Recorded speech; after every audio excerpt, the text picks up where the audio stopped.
Hello everyone, I hope you are doing good. Let us start today with introduction to management accounting. Management accounting is of recent origin. सबसे पहले हमारी accounting आती है. Accounting को 3 parts में divide किया गया है basically. First one is financial accounting, second one is cost accounting, third one is management accounting. Financial accounting जो हम +1 से पढ़ते आ रहे हैं उसका क्रक्स में बात करूँगी 2 चीज़ों में होता है. First one is P&L, second one is balance sheet. P&L आपकी बिजनेस की कितनी इनकम है, कितना प्रॉफिट और लॉस है वो आपको शो करता है. एंड बैलेंस शीट आपको शो करती है उसकी फाइनेंशियल पोजीशन क्या है किसी बिजनेस की. राइट. सेकेंड अकाउंटिंग जो हमने पढ़ी थी that was cost accounting. Cost accounting में क्या होता है, अब बिजनेस की कॉस्ट बहुत अलग अलग तरह की होती है and it is a very important component to earn profit. हमें कॉस्ट कम रखने पे बहुत फोकस होता है. उसकी वेरियस टेक्निक से हमने क्या किया, उसको डिटेल में स्टडी किया, उसको हमने किया कॉस्ट अकाउंटिंग में. Now let's come to management accounting. अब मैनेजमेंट अकाउंटिंग क्या है, जब वो 2 अकाउंटिंग होगी उन 2 अकाउंटिंग्स ने एक रिपोर्ट बनाई. अब वो जो रिपोर्ट बनाई है वो कोई पर्सन पास जाएगी. वो पर्सन उन रिपोर्ट को पढ़ेगा, उनको एनालाइज करेगा, उसके बाद आके डिसीजन लेगा. वो जो पर्सन होते हैं वो कंपनी की क्या कहलाते हैं, मैनेजमेंट. किसी भी ऑर्गेनाइजेशन में बेटे आप अगर रिपोर्ट्स बना रहे हो, उन रिपोर्ट्स का तब तक कोई फ़ायदा नहीं है जब तक उन्हें प्रॉपर स्टडी नहीं किया जाता. स्टडी करके उनको एनालाइज करके फिर उसके बेस पे हमने डिसीजन लेने हैं. Let us study the definition of management accounting. Management accounting is that branch of accounting which deals with presenting and providing accounting information to management in a systematic way so that it can perform its management functions of planning, controlling and decision making in an effective and efficient manner. अगर आपको reports चाहिए, आपको कोई भी report अगर unsystematic manner में आएगी तो आपको उसका कोई फ़ायदा नहीं डिसीजन लेने का. मैनेजमेंट अकाउंटिंग में जो टूल्स एंड टेक्निक्स हैं, जो रिपोर्ट्स हैं, वो कुछ अलग नहीं है प्रीवियस अकाउंटिंग से. इसकी अलग भी हो सकती हैं, अलग आएंगी, हम उसको डिटेल में स्टडी करेंगे.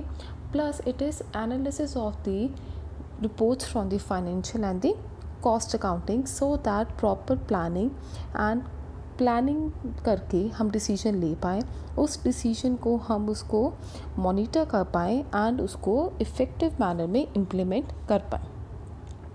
According to American Accounting Association, management accounting is the application of appropriate techniques and concepts in processing historical and projected economic data. Let us focus historical and projected. अब ये जो मैनेजमेंट अकाउंटिंग होती है ये पिछली 2 accounting से अलग है in the sense like financial accounting and cost accounting में आपको बस यही बताया जाता है कि इतना खर्चा है, इतनी इनकम है, जो चीज़ें इनकर हो चुकी हैं हम उनको रिकॉर्ड करते हैं. जो हम बेसिक कहते हैं अकाउंटिंग के, it is statement of recorded facts. ये होगी हिस्टोरिकल जो ऑलरेडी अकर हो चुका है. मैनेजमेंट अकाउंटिंग का काम वहाँ पे ख़त्म नहीं हो जाता. मैनेजमेंट अकाउंटिंग देखना है कि प्रीवियसली कहाँ कहाँ पे आपने खर्चे किए हैं, जो चीज़ें हो चुकी हैं एंड उसके अकॉर्डिंग अगर आपने डिसीजन लिया कि मुझे फ्यूचर कॉस्ट को रिड्यूस करना है, that is projective economic data of an entity to assist management in establishing plans for reasonable economic objectives. मतलब कि जो आपकी प्रीवियस इकोनॉमिक रिपोर्ट्स हैं उसको आपने इस तरीके से यूज़ करना है कि आप आगे फ्यूचर में अपना बिजनेस को प्रॉफिटेबल लेके जा सकें and in the making of rational decision with a view towards these objectives. Now, nature of management accounting. अब हम नेचर की बात करते हैं. नेचर उसका मतलब कि मैनेजमेंट अकाउंटिंग करना क्या चाहती है. Analysis and interpretation of data. Management accounting is basically for the managers का काम क्या होता है, हर किसी को मैनेज करना. अब हर किसी को मैनेज करने के लिए first thing is analyse what is currently happening is needed to be analyzed and interpret. मतलब उनको अपनी लैंग्वेज में उसको समझना पड़ता है, उसको इंटरप्रेट करना पड़ता है डाटा को. what is data? Statement of recorded facts which give you useful information becomes your data. Future oriented, अगर मुझे कुछ आगे डिसीजन लेना ही नहीं, अगर मैं फ्यूचर का सोच ही नहीं रही हूँ, so what is the need of studying and analysing. So management accounting is future oriented, whereas दूसरी accounting, financial and cost accounting, are not future oriented. They are just statement of recorded facts and it serves as a yardstick जहाँ पे आपकी company lack कर रही है, जिन जिन area में आप उनको स्टडी करो एंड उनको ओवरकम करो. Next we talk about the scope of management accounting which is an very important topic. Let's start with scope. Scope हम किसी की बात करते हैं, scope is the wide area, मतलब कि क्या क्या चीज़ें मैनेजमेंट अकाउंटिंग में कवर होती हैं. First one is financial accounting. Let me start by giving an example. अगर आप एक कंपनी में मैनेजर हो और मैं आपको इतना काम कह दूं कि आपने कंपनी को प्रॉफिट में लेके जाना है, first thing you will ask is मुझे प्रीवियस रिकॉर्ड दिखाओ कि कंपनी का क्या डेटा है और ये कंपनी किस तरह परफॉर्म कर रही है.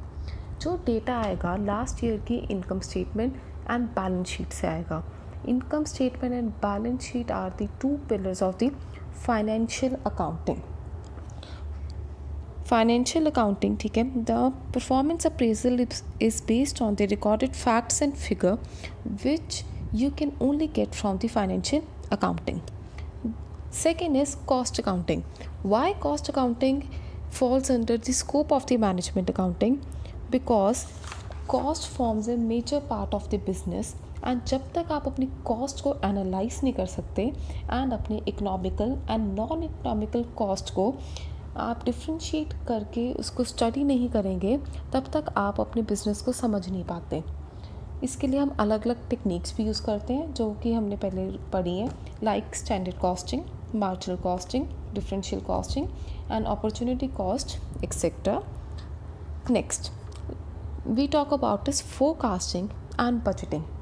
अब हम ये बात करते हैं, ये टर्म्स ना बहुत इकट्ठे एंड कन्फ्यूजिबली यूज़ की जाती हैं. This is not the case. Let us study about these two terms separately. First I talk about इस budget.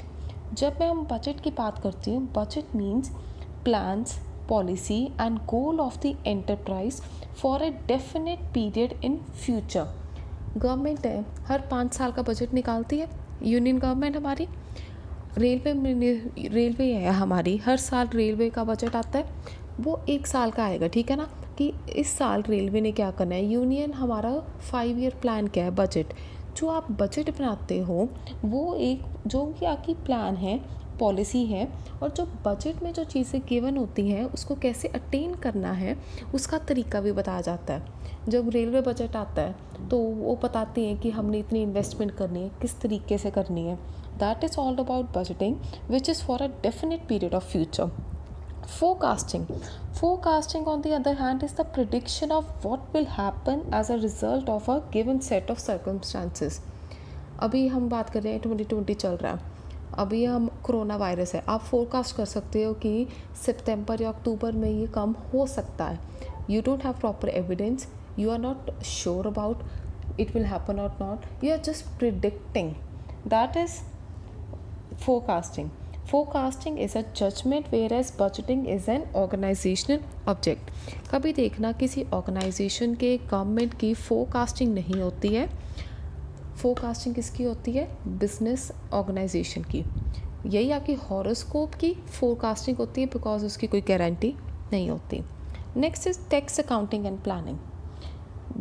Being a managers you have to also see कि आपके बिजनेस में जो आप प्रॉफिट अर्न करोगे that is taxable by various authorities from central government, state government and local government. अब आपको ये देखना होता है कि आपको कौन सा टैक्स देना है. We study about GST.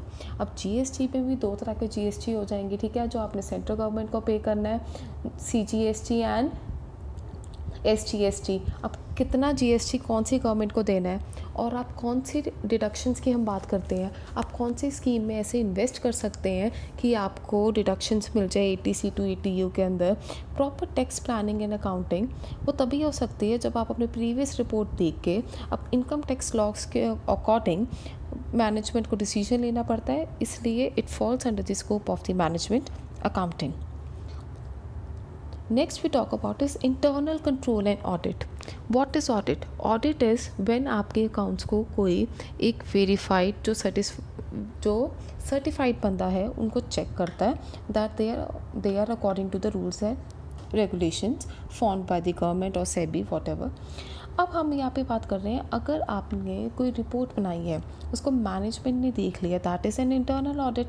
Management accounting highly depends on internal control system existing in the organization to identify the weaker section of the society. Next we talk about is cost control procedure. Cost is an major part and component because आपकी cost ने ही आपको ये बताना है कि आपको कितना प्रॉफिट अर्न कर रहे हो। तो जो डिफरेंट टेक्निक्स आती है, inventory control, cost control, budgetary control, variance analysis etcetera, falls under the scope of management accounting. Manager को ही देखना पड़ता है और कॉस्ट कंट्रोल प्रोसीजर लगाने पड़ते हैं। अब आजकल के केस में हम एग्जांपल लेते हैं 2020 में बिजनेसेस क्या कर रहे हैं, मोस्ट ऑफ द ऑर्गेनाइजेशंस में क्या हो रहा है, जो बड़ी ऑर्गेनाइजेशन में है सैलरी कट करके दे रहे हैं। That is a cost control procedure जो मैनेजमेंट को देखना है कि हमें अपनी कॉस्ट कैसे कम करनी है to survive. Next we talk about is financial analysis and interpretation. Interpretation of data, why it is important because अगर आपने इंटरप्रेट किया ही नहीं तो उसका फ़ायदा ही क्या, क्योंकि आप उसके डिसीजन ले ही नहीं पाओगे। If statements are not properly interpreted, then the wrong conclusion may be drawn. अगर आपने किसी चीज़ को सही तरीके से पढ़ा नहीं और उसको समझा नहीं, उसको गलत इंटरप्रेट कर लिया, तो उससे क्या हो जाएगा कि आप आगे गलत डिसीजन लोगे एंड आप ओपनली या तो अपनी मर्ज़ी से इंटरप्रेट नहीं कर सकते। टेक्निक्स होती है रेशो एनालिसिस में, हम करंट रेशो की बात करेंगे, हम अलग अलग डेट टू सर्विस रेशो की बात करते हैं, डेटर कलेक्शन पीरियड होता है, क्रेडिटर कलेक्शन पीरियड होता है, फंड फ्लो एनालिसिस होते हैं जिसके अंदर हम ये बात करते हैं हमारे sources and application of funds. ये सारी टेक्निक्स हम डिटेल में आगे एक चैप्टर वाइज करेंगे। ट्रेंड एनालिसिस होते हैं। उसके बाद है reporting to the management. Example, एक लाइन ऑर्गेनाइजेशन की मैं एक ऐसा करती हूँ, एक मैट्रिक्स ऑर्गेनाइजेशन स्ट्रक्चर जो हमने बिज़नेस में आपने पढ़ा होगा उसकी बात करते हैं, जो कि ग्राउंड लेवल वर्कर्स होते हैं, फोरमैन होते हैं। अगर आप फोरमैन का अगर मैं कहूँ उनका स्केड्यूल, उनका चार्ट उनका मैनेजर बनाएगा। अब जो अलग अलग वो मैनेजर की रिपोर्ट कौन से मैनेजर को जाएगी, उसके बाद डिपार्टमेंटल हेड को जाएगी, डिपार्टमेंटल हेड की रिपोर्ट किसको जाएगी, जनरल मैनेजर को जाएगी, जनरल मैनेजर की रिपोर्ट जाएगी सीईओ को। That is reporting to the management which is done according to the hierarchy. Next we talk about is office services. Office services, management accountant is expected to maintain and control office routine and procedures like filing, copying, communicating, data processing। जो भी management में office में काम होने हैं वो एक management accountant ही करेगा। ये सारी चीज़ें भी उसके फोल में ऑटोमेटिकली फॉल करेंगी। स्टैटिस्टिकल टूल्स, अगर आपने रिपोर्ट बनानी है, report can be made in the form of graph, charts, diagram, जो कि हमने प्रॉपर बीएमएस सब्जेक्ट के अंदर डिटेल के अंदर ये किए हैं, वो सारा भी मैनेजमेंट अकाउंटिंग की स्कोप के अंदर फॉल करेगा, which are used in the process of planning, controlling and decision making. I hope you are done with the scope of the management accounting, which is financial accounting, cost accounting, forecasting and budgeting, tax accounting and tax planning, internal control and audit, cost control procedure, financial analysis and interpretation, reporting to management, office services, statistical tool. Next we talk about is objective of management accounting. अब मैं ये जो management accounting कर रही हूँ, मैं किस purpose से कर रही हूँ और इसका फ़ायदा क्या होने वाला है, बात एक ही है। अगर आपको किसी चीज़ का ऑब्जेक्टिव पता है, ऑटोमेटिकली आप इसके एडवांटेजेस निकालोगे। Let us start with this topic, objectives of management accounting. First one is analysis and interpretation of financial statement. ये हमने टॉपिक स्कोप में भी किया है। वाई एनालिसिस एंड इंटरप्रिटेशन, क्योंकि कोई भी डिसीजन लेने के लिए आपको किसी प्रेजेंट सिचुएशन को समझना पड़ेगा, एनालाइज करना पड़ेगा एंड अपनी कंक्लूजन निकालनी पड़ेगी with the help of various techniques which are ratio analysis, fund analysis जो हमने डिटेल में करी है, trend analysis, That is the function of management accounting. Second one is planning and policy making. Planning and policy making, of course, why?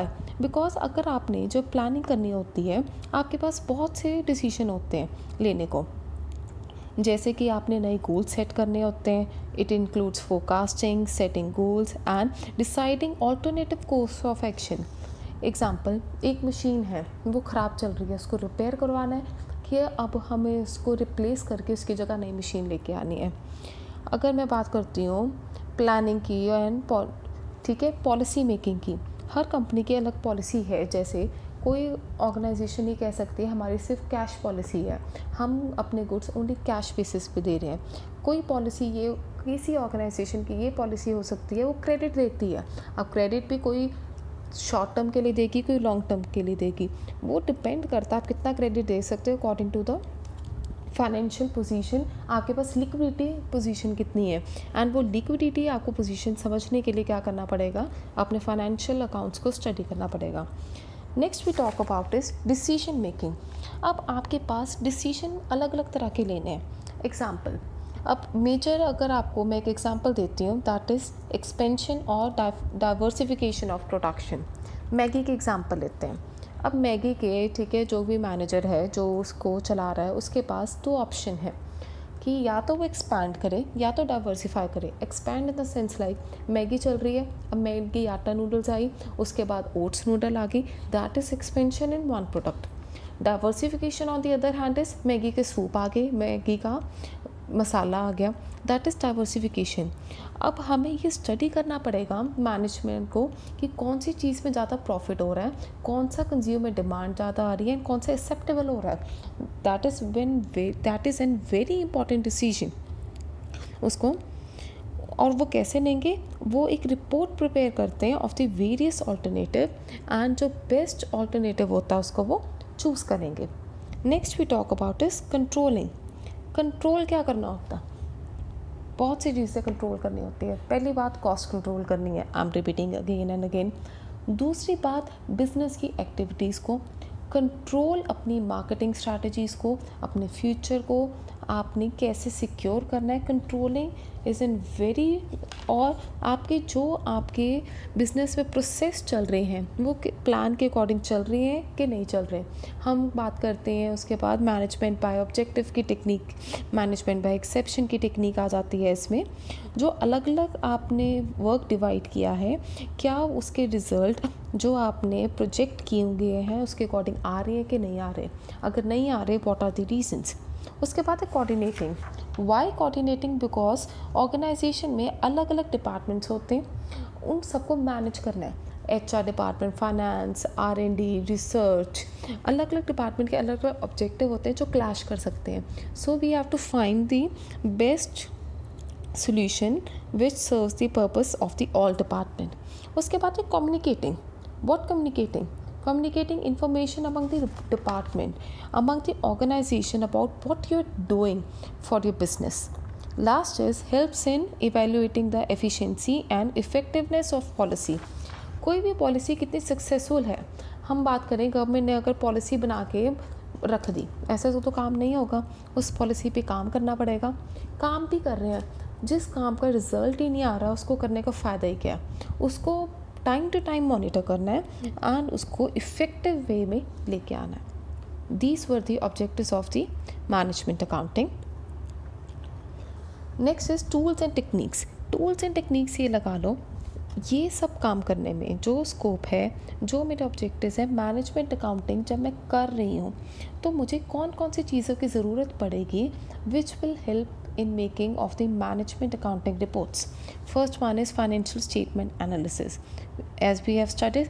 First हम बात करेंगे cash flow analysis की. Cash flow में हम क्या करते हैं, एक्टिविटीज़ को 3 पार्ट में डिवाइड करते हैं. फर्स्ट वन इज़ हमारी एक्टिविटी हो जाएगी cash from financing activities, operating activities, and उसके बाद आ जाएगी इन्वेस्टिंग एक्टिविटीज़। तो हमने अलग अलग इसको डिवाइड करके इसको स्टडी किया। फंड फ्लो एनालिसिस हम इसको डिटेल में अलग चैप्टर में करेंगे। उसके बाद आपने स्टैंडर्ड कॉस्टिंग, मार्जिनल कॉस्टिंग, ये कॉस्ट अकाउंटिंग की टेक्निक्स है जो ऑलरेडी कवर कर की जा चुकी हैं। मैनेजमेंट रिपोर्टिंग, अब मैनेजमेंट रिपोर्टिंग 3 पार्ट्स में आगे की जाती है, 3 से ज़्यादा पार्ट्स में की जाती है। नए नए तरीके हैं like price level accounting, social accounting, human resource accounting, responsibility accounting, that we will also study in detail. And उसके बाद हमारा रह गया बजटरी कंट्रोल, जो कि हम क्या करते थे, प्रीवियस हमारा डाटा होता था, उसके बाद हम उसको प्रोजेक्टेड डाटा करके, प्रॉपर टेक्निक है। And we talk about statistical and operation research technique. Operation research is a new subject which you will study in this semester. Starts की हम बात करते हैं, collection of data, presentation of data which was covered in BMS। And last, अगर आपको ये topic समझ आ गए, advantages of way to easy, advantages of management accounting, it helps in planning the future, planning where you want to see your business, your policies, controlling, planning के बाद control करते हैं, क्योंकि जो प्लान किए गए होते हैं उस एक्टिविटीज़ को अगर प्लान होगा देन यू कैन ट्रैक कि वो एक्टिविटीज़ किस डायरेक्शन में जाएंगी। अगर नहीं जा रही then you will do controlling, coordination among the various activities, performance evaluation, जो performance of the employees of the business, comparison आपने करना है कंपैरेटिव स्टेटमेंट के थ्रू, कॉमन साइज स्टेटमेंट के थ्रू। उसके बाद है organising, motivating, communicating and decision making. ये वही बातें हैं जो हम +1 से बिजनेस स्टडीज़ के बारे में करते आते हैं। And I hope it is very much clear to you. Let's talk about limitations of management accounting. अब ये सबसे बात कर रहे हैं मैनेजमेंट अकाउंटिंग, ये सिर्फ लार्ज बिजनेसेस के लिए हम मानते हैं जो टेक्निक्स हैं ज़्यादा फ़ायदेमंद होती हैं। जो बिल्कुल SSIs हैं उनके लिए क्या हो जाता है, कॉस्ट ज़्यादा बढ़ जाती है। फर्स्ट इसकी हम बात करते हैं limitations of management accounting, reliance on accounting data. Small business के पास क्या होता है, पिछले 10 साल 20 साल के रिकॉर्ड ही नहीं होते कि वो आगे उसको स्टडी करके एनालाइज कर पाए। अगर आपका अकाउंटिंग डाटा ही गलत है तो साथ में क्या हो जाएगा आपको, तो आप उसको स्टडी नहीं कर पाओगे। Based on historical data, yes, हम ये बार बार बात करते आ रहे हैं, अगर आपका हिस्टोरिकल डाटा ही गलत है तो आप फ्यूचर की प्रोजेक्शन कैसे कर लोगे। Highly expensive, yes, managers hire करने पड़ेंगे, प्रॉपर इंटरप्रेट करना पड़ेगा, रिजल्ट बनाने पड़ेंगे, रिपोर्ट्स बनानी पड़ेंगी। उसके बाद हम बात करते हैं कॉम्प्लिकेटेड एप्लीकेशन, इसकी टेक्निक्स को अप्लाई करना वेरियस डिपार्टमेंट पे, वेरियस लेवल पे, उनको cohesively. And lack of objectivity, sometimes they can be lack of कि आप करना क्या चाहते हो। If you don't set proper goals for the future then it is worthless to do management accounting. These were the limitations of management accounting. Thank you, class.